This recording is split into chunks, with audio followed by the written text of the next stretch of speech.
About today, Really? actually. What is it? Wow. It's the graphic novel version of To Kill a Mockingbird. It came out in September. I thought she released another book. I've got Anne Frank's diary at the house. They made it Hey, into can you guys graphic hear novel. me? Yes, we can. What's up? Oh, wonderful. Okay. I just started the recorder to capture your phone. Thank you, Noah. But yeah, the TRC has it if you want it. That includes distant students. You can get it sent to you. Hey, how are you? Well, how are you today?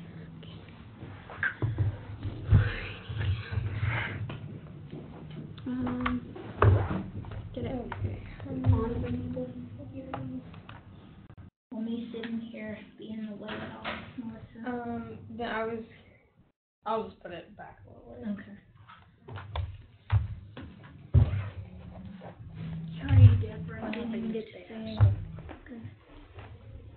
You can come sit by us. We don't bite. It's all good. We're busy. Kind of weird, square shape, but it's I not went home whole. for the weekend, It's so, 3 dogs and 1 cat. Orange? Yeah, she's got some orange on her. So, they all looked alike in the shelter, but I was like, I want the orange one. And, are we gonna do 2 different yeah, angles, or is it? Yeah, no, it's good. Born and raised. I live here though, off campus. Really? But I was Just house as long sitting as for we my have it parents. recording. My cat lives in town too. Yeah. Black, but when the sun shines, you can see a little bit of tiger. Like, Yeah. Well, in the sun. Making up for lost You're gonna time. have to take I the never case had a off. cat until like a couple years ago. Yeah. I just slide it through, like, that's what I did when I was using it, but. Do you need a hand or? I was trying to like lock it so I don't press something I'm not supposed to press.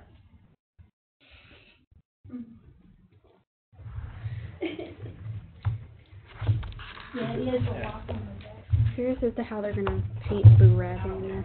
Yeah, that'd be interesting. Look at this. Can I see that? Yeah, you can. I'm just like, this is a very interesting book to be doing a graphic It's one novel of those for. things you wouldn't think when they would make a graphic novel. So that's what I was like, I need to see what this is about. I mean, either way, I guess it's fine. We can take the case off if you guys want to. It's got that new book feel to it. So like, so does I plan to devour that over Thanksgiving break. I think the movie was on Netflix or something. I saw it a while back, a couple years ago. Yeah, it was kind of like it was different. I watched the movie before I read the book when I was very little, and I shouldn't have, and it like, Boo Radley scared me so much. Yeah, I was scared. Okay. What, you want me to go grab a video camera? Yeah, This is it's cool. fine. I'll just do my laptop and I'll just pull up my notes on this. Okay. Wait, why aren't we using it? It won't let us use Safari on an iPad for going live. Oh. You have to have that Facebook app. No, you just have to have a different setup. For some weird reason. So we're just gonna do This doesn't make any sense, but okay.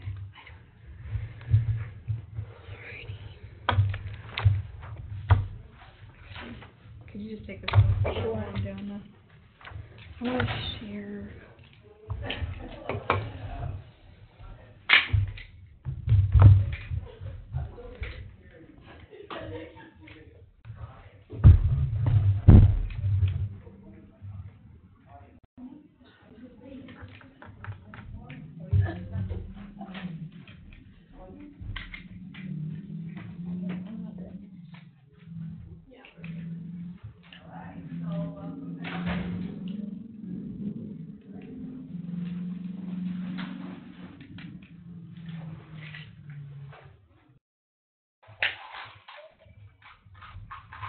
Oh, may I have one?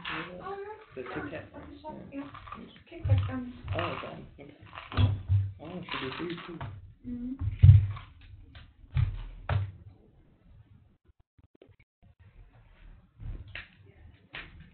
Okay, cool. We're live on Facebook.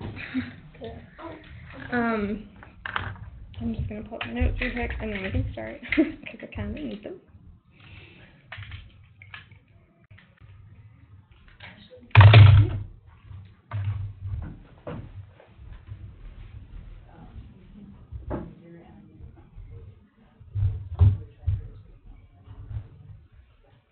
Hey, Deborah. Yep. Are you a cat person or Yes. a dog person? Okay. You want to see a picture of my cat? I mean, all of the above, but Yeah. also I'm really proud of it. Like, my cat lives with 2 dogs outside, so she doesn't really come up to me. I have to find her. Yeah. And then, so that's her food bowl's right there. She acts like she hasn't eaten, but she, yeah. Yes, in the tradition of all cats. Yeah, so she's got some orange on her and everything, and yeah, so she's got that winter coat, so it's hard not to. With my mom to keep her company while I'm here. Yeah, I'm in the same boat, yeah, and Yeah. you too, yeah. There's a cat cafe in town that I'm going to. Cafe, yeah. Yes. Like, Field trip? yeah. Field trip? Yeah, I'd be interested, yeah. Like, I'm not allergic to cats, but it's not like, No. it's not the end of the world. Cat cafe. Like, I just get itchy. I mean, I am technically allergic to cats, but that did not stop me. Yeah. I am still teaching myself and one cat into my cat lady sisterhood. Yeah. Devoted to this cause. Yeah. Okay. Are we good? I was just making sure everybody's No, I'm just saying. Everybody's not in there because she's all the way there. We're but, struggling. I mean, what else is new?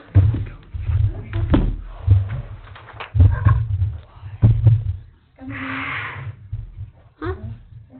Sneaky, you got me the shot. You can use You mine did? and then we'll just, Yeah. I can record You're and, sure? yeah. Okay, I just need it for the faculty meeting and that's it. Gotcha. Okay, so I'm going to talk about my other stuff while I'm pulling this up for the faculty meeting recap, but we'll go ahead and get started since we're a few minutes behind because technology hates us. Okay, so the main things I wanted to just let everybody know about before going over the faculty meeting is just that there's been a strong push from ALA to just remind students that you can get a dual enrollment I forgot my password. With the ALA and your state's association. It's not for every state, so if you are a distance student, you will have to check online just to make sure. I think it's like 42 of the states have this, but you can, if you haven't joined ALA yet, or if you need to renew, I know it's time for a lot of us to renew, for $42, you get dual enrollment with ALA and NCLA, or your state association, and I think that saves you about $15. But we'll send out, I sent out the link a few times to the listserv, we'll send it out again, but basically you just have to use you can Google like ALA dual enrollment if you need to, but we'll send the link out, but it saves you a little money on your student fees for the associations, and I know Dr. O'Connor has wanted a lot of people to do it, so I definitely suggest it to save money. And then, okay, should be. And then there's a couple of student ambassador and scholarship opportunities available to everyone that we've been sending out to the listserv, but I wanted to just touch on them again. The first one is Spectrum Scholars, which is through ALA's Diversity, Literacy, and Outreach Office. One of our former students was actually a Spectrum Scholar this last year, and she went to ALA, and she really, really loved it. They did kind of a lot of seminars and things at ALA for the scholars, and you do get financial assistance. And that, the deadline to apply for that is March 1st of 2019. And just make sure you check the listserv. We sent it out once or twice, but I'll have Greg send it out again with all the information, or once again, you can Google ALA Spectrum Scholar, and all the information is on their website.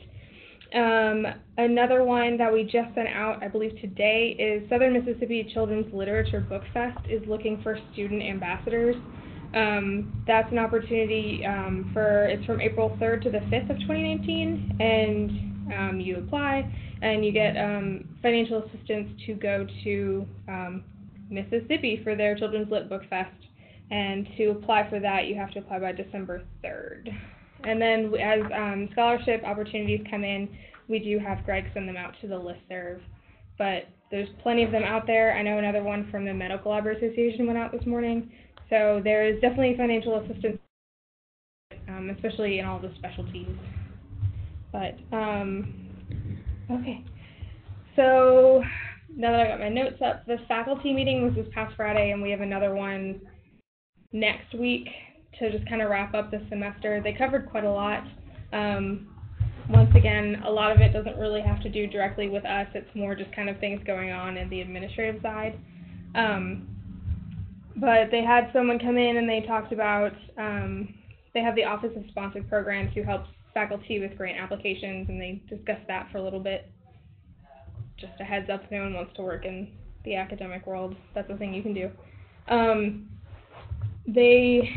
The main thing that unfortunately will not affect most of us who are graduating in the spring, but they're looking at a new graduate waiver process for GAs, especially if you plan on applying for a GA-ship this coming academic year. They were kind of discussing the classifications of grad students. So right now they have the teaching associate who teaches LIS 200, the teaching assistant who is the TA for LIS 200, and then those of us who are research assistants who work in the office. They have a couple other classifications that they never use for graduate students that they're looking at possibly using, like clinical assistants and office assistants. And they kind of wanted to discuss the possibility of moving away from the 20 required hours for GAs and possibly working them less hours with a higher hourly rate so they have more opportunity to work in internships, in other positions. So basically you would maybe work only 10 or 15 hours in the office or as an instructor or TA, and then you would have the opportunity to take more hours in special collections or at the reference desk. Some of us are not going to get that experience, so I'm a little angry. Anyway, so they're looking at trying to give people more options to actually work in libraries as part of their internships rather than just sitting in the office, because a lot of the faculty doesn't really use the GAs as much as they could, and so they kind of want to, Dr. Bird just wants to have that priority set up, and just find more of a balance between just research and office work and actual library work. So if you're applying for a GA-ship next year, you might have the opportunity to work more hours in other positions, which is really nice. They talked about December graduation and logistics of that, which I'm just going to plug that. Graduation is December 7th from 1 to 4:30 p.m. here in the School of Ed, room 120. That's just the department graduation. They're going to do kind of an informal ceremony and then a reception. So if you have friends who are graduating or if you're graduating, you should be there. You'll get recognized. It's really cool. I think there's going to be cake. Definitely want cake. They also discussed budgeting, which they've been going back and forth a lot for the last 3 or 4 months. There's been some issues with state money and funding from the School of Ed. They're still trying to get it figured out. They kind of know what they have left to get to the end of the semester, but they're hoping there's going to be more money. Also, Dr. Connor brought up the differential tuition, which a lot of people were asking about at the town hall. From what they're seeing, according to Dr. Bird and Dr. O'Connor, the differential tuition was misapplied, but that was because the School of Ed has a different definition of distance students than I guess the department does, which is why some people have the tuition, the differential tuition that they didn't think they were supposed to. So the best thing to do is to contact Dr. O'Connor if you see that on your tuition bill, and she can talk you through it. They really don't think that the school is going to change who gets it to what the department thinks it should be, and it's going to just be blanket applied to everyone who's a distance student. If it is reconciled in any way to people who have received it and don't think they should, Dr. Connor said it's going to have to clear with multiple administrative offices, and you're not just going to get reimbursed. It's going to take a while. So if you've seen that on your bill and you're concerned about it, just contact Dr. O'Connor. She can kind of help you with that. They can't just refund students on a case-by-case basis, unfortunately. A couple of things that don't affect us. Update on the bachelor's degree. They got approval. They're probably going to start that program in the fall. Dr. O'Connor is terrified, but excited. In the case of diversity that came up, Dr. O'Connor was thinking about and she questioned the staff about a repository for diverse research and scholars, which was really interesting. She wanted to kind of create a platform for any kind of research or scholarship that's been done by, I don't know how to best word that, by just diverse people in the field. And then Deborah was actually there and brought up the Crit Lib book club, which we'll be discussing in a second. And then also they really want to look at core courses and kind of what other schools have. Or sorry, I skipped ahead. Also, Dr. O'Connor mentioned wanting to resurrect a Progressive Librarians Guild student group. Apparently we used to have one. It has since died off, but she would like to resurrect that. She said she brought it up last year and not a lot of people showed interest. I didn't hear anything about it. I don't know if you guys did. But she would like to look into that, so I think that's something that we could kind of help with. What was that? Progressive Librarians Guild would be a student group of the guild. Say what that would look like. Building Yeah. advocacy. I don't know. Yeah. Yeah, it's a nationwide thing. You can look up the Progressive Librarians Guild, and they exist at other schools. Gotcha. Simmons, I think, is a really active one to look Yes. to. Isn't a great example of what kind of work can be done. Yeah, apparently we used to have one. It just kind of, as obviously probably with the movement to more distant students, we just saw it kind of drop off in interest. But she would like to resurrect that, and I think that would be something we could definitely help with. And then the curriculum, which is what I brought up with the core classes, Heather Morford-Lang was mentioning the fact that since we don't have a research methods class, a lot of, like, the curriculum committee doesn't feel that a lot of students understand that they're doing research-based methods in their classes. And so the faculty is going to start being more apparent and intentional about making students aware of that fact. So not only in 600 when we do accident research, but just across the board, like when we're doing research interviews and things like that. They just want to make it more apparent to students that you are learning research methods, just not in a set research methods class. And then they're going to look at core courses. We only have 4 required courses, and apparently they're looking at other school programs to see what they have in regards to that, and maybe revamping the core courses for incoming classes, which once again has nothing to do with us. And then if anyone is looking to do a summer research project with one of the faculty members, kind of as a grad assistant, they're having an entirely new proposal system this year. So to get any funding for it. So you and your faculty member will have to submit a proposal to the funding committee, and this is something you should discuss with the faculty member if you are doing research, because they'll have a better idea. But you submit the proposal to the committee, and they're looking for a mentorship aspect to your research proposal, and that kind of determine who gets what funding. So they want to know that you're working cohesively with this faculty member, and so they've kind of rethought the proposal. And that's pretty much it for the faculty meeting. Like I said, we'll have another one in 2 weeks. Obviously, we won't be meeting after that, but I will send out, if there's anything of like major importance, we'll definitely send that out to everyone on the listserv. And that is it for me. So we're going to move on to the rest of the officer reports. Tori. So I'm just here to report on the Graduate Student Association meeting, along with introducing the Crit Lib Book Club situation.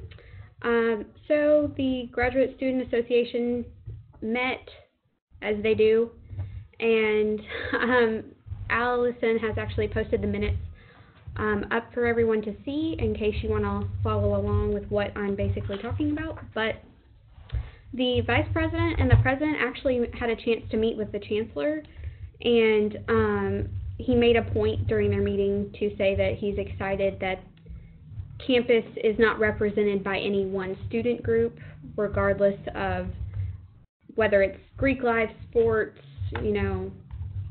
whether, obviously LISSA doesn't have a huge pull on campus, but he's just happy that everything seems to be kind of well represented.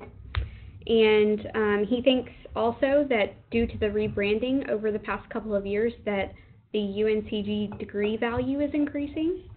And he said he'd like to increase the visibility of UNCG nationally and locally. And the vice president and president of the GSA were kind of a little interested in how he felt about graduate students, and they felt his answer was not, it was kind of concerning because he said that we have challenges as an R2 institution as opposed to an R1, basically just research institution rankings. And the vice president literally, like, I'm quoting him here, and he didn't really have a good answer for what that means for us, so they're thinking about drafting some kind of letter or organizing a meeting to discuss that further, because that kind of piqued their ears, and they represent all graduate students on campus who do research, so they're a little worried about that. The second really big thing, announcement, is that the GSA will be hosting a boxcar party at Boxcar at the end of the month from 9 p.m. to midnight on November 30th. So maybe you want to take a final project break and go blow off some steam and play some video games. But they just asked that we kind of promote that as a student organization as well. For later in the year, possibly next semester, the president is looking to arrange a professional headshot day for all graduate students with the Career Services Center. So they would be free, but he's having a little bit of trouble getting in touch with them. And then finally, the biggest thing that's happening in GSA is there was a treasurer vacancy. And they actually, at this meeting, moved for self-nominations, any kind of nominations for the treasurer. A young woman came forth and nominated herself, and she had a very extensive background in corporate finance, and another guy nominated himself, but he kind of even admitted that she seemed like she was the best one for the role, and fun fact, she got it. So there's just a lot of talk about reorganizing how the treasurer's role is in GSA, because it has been widely interpreted to mean that the treasurer is the one who does all the paperwork for all of the reimbursement forms, and that is way too taxing on a graduate level student who the position is paid, but it is part-time, and treasurers in the past have struggled with making it a part-time position. So they're looking to readdress the roles of that in the future, just to make everybody feel better about it. And then something that was really interesting is they had a guest speaker at the meeting. Her name was Dr. Julie Mendez-Smith. She's the Chancellor's Fellow for Campus Climate. She is actually in the psychology department, but she works part psychology and part Chancellor's Fellow, and she reported on the diversity and inclusion of the campus, and she was talking about how they're conducting research about the campus to get more information on parts of campus that feel they may not be represented as well. And they're trying to use the data on the campus to go into pockets of campus that are changing, that are looking for different representation, etc. And she actually presented a report from the Board of Trustees meeting from UNCG. The link is in the link to the GSA minutes if you're interested. But in 2014, the faculty was 21% of the faculty at UNCG was considered an ethnic minority, whereas in 2018, that's gone up 5%, so we're now 26% of faculty considered an ethnic minority. We are predominantly a female faculty campus, which is not normal for most higher education areas, so that's pretty exciting to them. And campus is about 33% African American inclusive of any identity group, but then we're 17% African American faculty. So they are talking about the concerns about how the faculty does not represent the student body. And she also mentioned understanding the pipeline of individuals who come from backgrounds that are set them up to be disproportionately stacked against them, in a sense. She spoke a lot better towards that than I could ever do that, but it was very eye-opening, and it talked a lot about how there's just this pipeline of if you're not presented with quality education from the beginning, it just kind of builds up, and you don't want to return to higher education. And then finally, they passed a sustainability resolution, which there's a lot of fancy language that I am not qualified to communicate. So I will just refer to the meeting notes on that. I directly copied down these slides, but essentially the GSA wants to know where their endowment is invested. Like, didn't even know GSA had an endowment, so I apologize for that. But they just kind of, there's no transparency. They have no idea where that money is going, so that's fun. So they want to know. But the problem is they're hesitant to use anything like transparency in their wording because that's subjective to the company that controls the endowment. Because they could just say, it goes here, that's it, the end. We were transparent with you. And so they were like really trying to make this a science and get that correct. And there was a vote for that, and there was one nay, just so you know. One guy had more questions, and he was not satisfied with what he got. So there is the GSA meeting. If you have any questions, I would review the meeting notes and then ask, and then I can forward you to the president of the GSA. But also, Deborah Caldwell, our diversity resident librarian, has suggested that we begin a critical librarianship book club reading group, and this would be open to all LISSA students, anyone who's interested, and we would actually probably be doing this like we would a LISSA meeting. It would be WebEx for our distance students, and then any students on campus in the Greensboro, Charlotte area who wanted to come. But I was going to turn that over to her because she can tell you a little bit more about that better than I could. So, Deborah? Oh, sure. I don't know if you can hear me. I'll move the mic towards you. I know. They say they can. Okay, so. Cool. Yeah, I don't really know what you'd like me to say about it. Oh, I'm sorry. Just kind of what your idea behind it is and how you would... Well, it's because you and I had been chatting, Mm-hmm. right, after the last LISSA meeting, where you talked about the theme this year being about diversity and bringing it from just the incessant talk about how we bring diversity into librarianship and turn that into action, and it was, thanks for the credit for the idea, but really it wasn't me, it was you and all of you guys who have made this a theme already for LISSA, and all I did was say, well, if the sort of theoretical underpinnings behind critical librarianship, critical theory, critical race theory specifically, are things that, I don't know about you guys, but when I was in library school, which I graduated in August, that was very recent, I didn't really get any education on that because, it's only like, 2.5 years for most people, maybe 3, and it's filled with a lot of other things, and it's really focused on the practical aspects of how to go about the business of doing your job.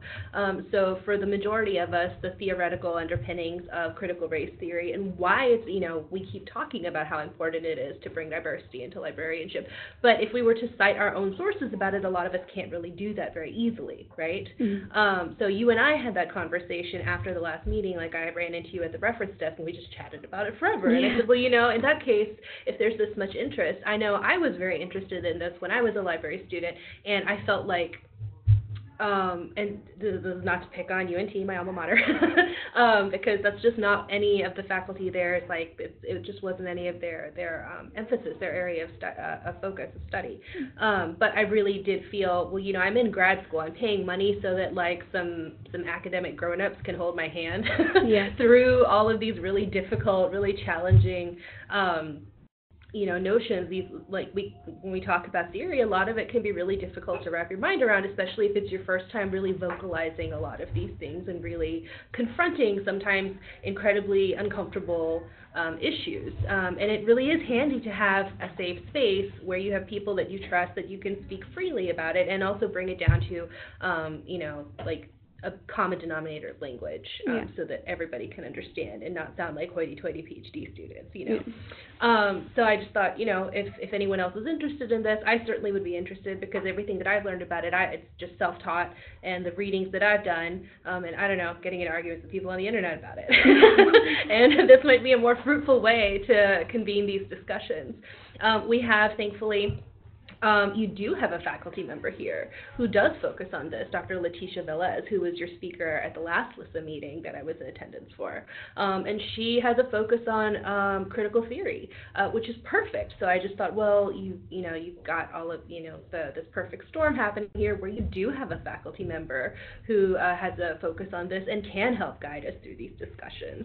And then as the diversity resident librarian, I'm happy to bring the university library component into it as well. I know I've spoken to some of the librarians on campus that are also interested in participating, because again, like, this is not really, if you want a place to discuss this, you have to make the place to discuss it, and a lot of us just don't have the time or the opportunity. So I'm really excited to be working with you guys on this. It's certainly not my idea alone.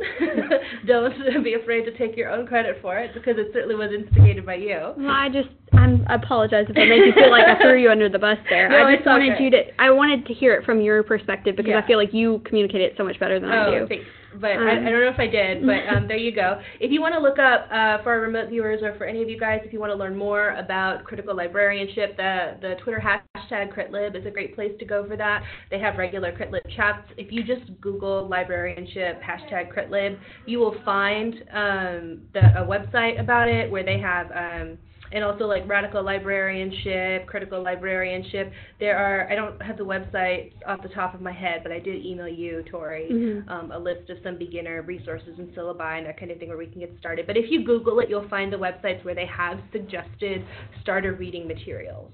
Yeah, and we'll actually get some more information out to all the students about that later in the week. And you had actually mentioned a couple of books to kind of get the conversation going, such as White Fragility, or So You Want to Talk About Race, just different things. And I think one of the points that you made that was very important, especially to all of us graduate students who are already have such a large schedule, is that it would be relevant texts, but it would also be like academic sources, articles, different things. It's just a place to create these conversations. It wouldn't necessarily have to be an entire book that you have read. Right. So a lot of the foundational texts, when you talk about critical theory, of course, they're going to be academic articles, and some of the older books, like Bell Hooks and Audre Lorde and all of this, those are foundational texts that I think, primarily you can pull essays from. You don't necessarily have to read the entire book, because we are all busy people.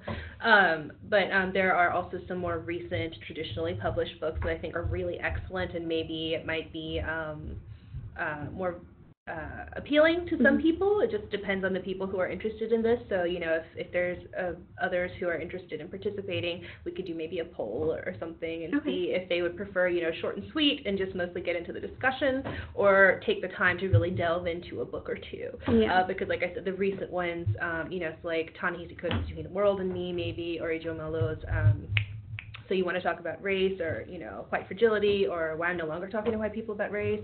There's a bunch of things that can really kickstart us that have been published within the last 5 years, that maybe, because they are more recently published, are sort of more on the surface of cultural consciousness and might be a little bit easier to find touchstones to talk about. But I do think the foundational texts, like theory, like if the idea is to delve into the theory, then getting into those articles and older books,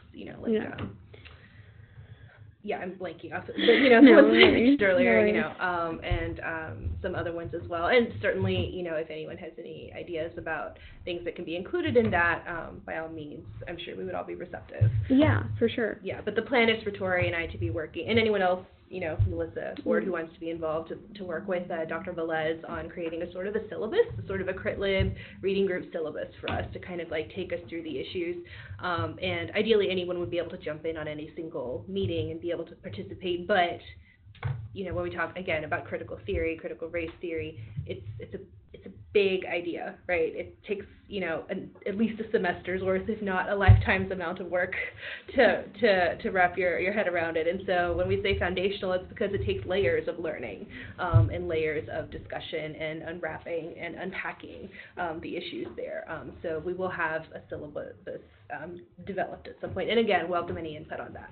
Yeah, and we'll actually have some more information about this after we do meet and kind of fine-tune that document and make sure that we're all on the same page. But again, we just want to stress that it is a place to create these conversations. There's no need to feel like, anyone has to be worried about anything. It's just strictly a place to, again, move those conversations into actions and how we can discuss these kinds of ideas and get some ideas about how we can move that into our own professional careers. So it's a project, but we're looking forward to it, and we're excited to start that kind of path. Are there any questions about that online, anyone? Erica? But yeah, just feel free to contact any of the LISSA exec board or Deborah herself, and we can answer any additional questions in the meantime about that while we're kind of percolating on it. But that is it for me. So, Treasurer Nayla. I do not have very much to report on because we did not have any income in the last month or All right. expenses Good. the last month. The only thing that we have gonna come up is we hosted the reception for Deborah 2 weeks ago. That's right. And Thank you guys. Yeah, thank you. So yeah, we're gonna have some expenses for food coming up, but that's it, and that has not come through yet. So as of today, our balance is $1,003.95 in our account. Mm-hmm. That's it. Mm-hmm. Okay. And then communications manager. So Allison, you got anything? I don't have much. Just working on building our resource network, which, if you're not familiar, Erica, it's archivists and librarians across the state that we're just trying to connect with and have conversations with, just to ask questions or maybe come up with practicum or volunteer opportunities. So we have about 25 people right now on that list who have expressed interest, and that does not include the NCLA listserv. That's only the SNCC listserv. So it's pretty hopeful that we're going to have a pretty huge list. So that will be a project of mine, and hopefully we can get that going in the spring. That sounds awesome. I hate that Adobe thing. Can you just? Yeah. I keep refusing to download it. Awesome. So, and then secretary. Nothing to report right now. I'll probably have something to say at the next meeting when I attend the GSA in January. Sure. I guess is the next meeting. I saw you, boo-boo. Yeah. Okay, and then first year, well, it's rep today because our other one couldn't make it. But Oh, okay. Dylan, you got anything? Yeah, I got a couple things. We had a meetup in Charlotte recently, and it went really well. Deborah was able to make it. And we had 2 people from the Charlotte area express concerns and questions, and mostly Deborah, but we were able to address a lot of those questions with campus, the library. Yeah. Interesting that you brought up. You brought up the ALA and state association thing, because that was something that I had brought up with them that they weren't aware of. So that was well timed. Yeah. One interest they had is a possible tour of the library at Jackson. I thought maybe we could make a special meetup and just invite everyone at the same time for a tour. And that could probably take place in the spring since we'll have new people coming in anyway. I know Jenny is excited to host the next meetup in Greensboro, but I recommended that we wait till January-ish, once we have other people and everything kind of settles down. But that's all I have to say. Awesome, and that actually leads me to my next thing. So we have the recap of the meetups we've had, 2 so far this semester. And I know Dylan is working on getting some more set up for next semester. That's awesome. We have 2 left, yeah. Library tour we can definitely work on with ROI department. Amy will be probably more than happy to do that. And then also our town hall went really well. We unfortunately didn't count everyone, but Dr. O'Connor and I guesstimate that there, from what we could see, there's about 40 people in total across the board, from either online or in person, which is awesome. I wish they would all show up to other things. But town hall went really well, and we covered a lot of stuff. So yay! And that actually leads into the next thing, which is next semester we have a bunch of stuff kind of on the calendar. Spring Welcome Day for the spring class is going to be January 12th from 10 to 12 here in the School of Ed. And LISSA will once again be hosting lunch afterwards at Old Town across the street. So we definitely urge anyone who's in the area, you don't have to be a new student. If you just want to come and get lunch with us, that would be awesome. So it's usually around 12:30ish that we head over there. So if you're in the area on January 12th at 12:30, come get lunch with us at Old Town. And I guess never mind. I was going to say something to people who aren't students yet. And then we have updates on our t-shirt fundraiser once again. And Allison, if you could resend out the link to the pun list, that would be awesome. But if anyone has any puns that are library related or book related that they would like to put on the list for us to look at for the t-shirts, as we said before a few meetings back, we want to do a library pun t-shirt, and we would like to get that going in the spring. So if anyone has any, throw them on one last time, and then we're going to cut it off at the end of the semester and choose our pun. And but we also have a running list of puns. It's like yeah, a I think so.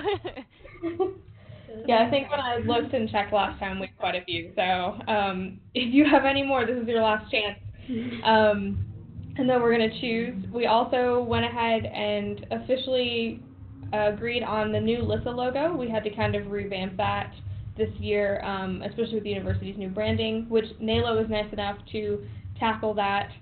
And we've picked it. We'll be showing it to everyone, and that new logo will be on the t-shirts as well. So in the spring, look for that. We want people to buy t-shirts. And then also the diversity initiative, we have several speakers lined up for the spring, so please keep an eye out for dates on that. We'll be sending them out as soon as they're confirmed, and also once we get back into school. We don't want to bombard you now. That's the tail end of the semester. And then the Cora Paul Bomar weekend seminar thing, I'm not really sure what we call it officially, but it's through the LIS department. It's March 29th and the 30th. And there's going to be a speaker here that's friends with Dr. O'Connor. He works over in Ireland, and he's going to be talking about empathy in the LIS field.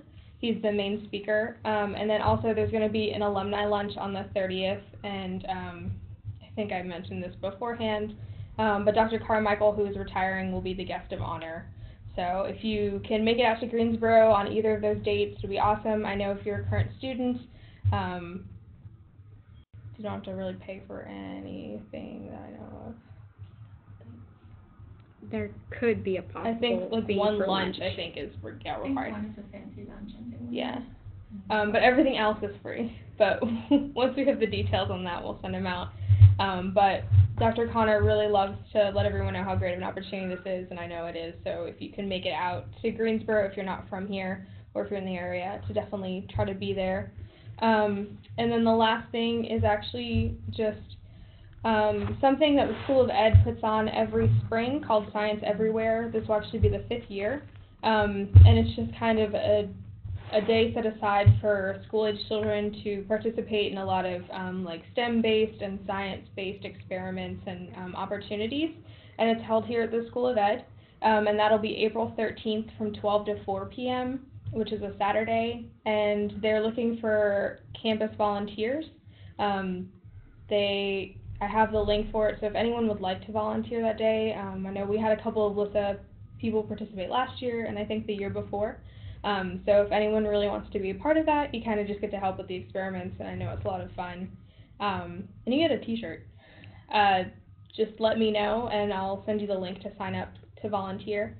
And also the theme is Made in North Carolina. I don't know what that really entails, but that's the theme. So that's pretty much it from my list. Does anybody else have anything? Nope. Anybody online have anything?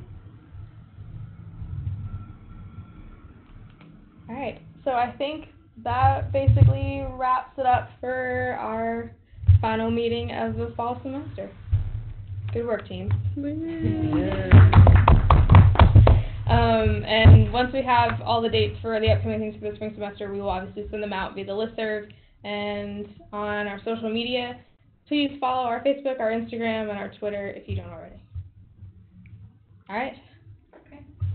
With the owl. Go team! Yeah. Alrighty. Did you write it down, like the And Noah, special I'm meetup, the sure library? Allison would love for you to Jackson. send her a, Yeah. Yes. I don't know how to need a link video. something like that. Yeah. not a WRS, Yeah. MP4. Yeah, I want an MP3. Yeah. I didn't bring notes or MP4. anything. MP4. Yeah. MP something. I think Probably WebEx wait has till changed spring it so that anyway. the default is MP4 Yeah, now. or two. Yeah, I Yeah. think it's It is MP4, and there's two different methods to stream it, I guess. It's like streaming and download. Yeah, if you stream it, it's got the embed links, but yeah. Yeah. Oh, so sorry, I was just streaming one checking is the the one video. that's the video that we Recording need. on my phone. Oh, that's smart. Yeah. Well, it helps with typing the minutes. Oh, yeah, yeah. Absolutely. I'm trying to think of anything back. Does anybody have anything for Allison before we? I do, yes. Where you cut me off. Not that I know of. I guess I was thinking maybe I could. just making sure that we send out the last few things a of the bunch of semester, but you're already on top of that, so. Yeah, Yeah, and I'm gonna send out when I get up here a constant conversation with DSA tomorrow. Working on that list Oh, of thank you. attendees, and then Yeah. And then, give it back I'll to me email when you, you're ready. Sure, but thanks, Nayola. I think based on the meeting, we'll need a logo post. Yeah, well, now that we've confirmed it, we should probably let everybody know. Yeah, What it looks like. we just, I didn't even think about that. So Allison, if we could get like a logo post added to your already. I did, but we didn't really use we'd it, so I appreciate Oh it. yeah, just like post the. Sorry, I'm having trouble hearing you. Hold on. Just post the. That's okay. No, I didn't really Can you hear me now? stuff in my house. Yes, that's better. So yeah, just post the logo picture. Is that what you're saying? Yeah, like logo, picture, Yeah. announcement. Okay. We appreciate you. I appreciate you all. All right, bye, Allison. Bye. Bye, Allison. Bye, Allison. Bye. Why are you gonna throw away a part of it? That's Like, Bye, everyone else. it's on there for a reason.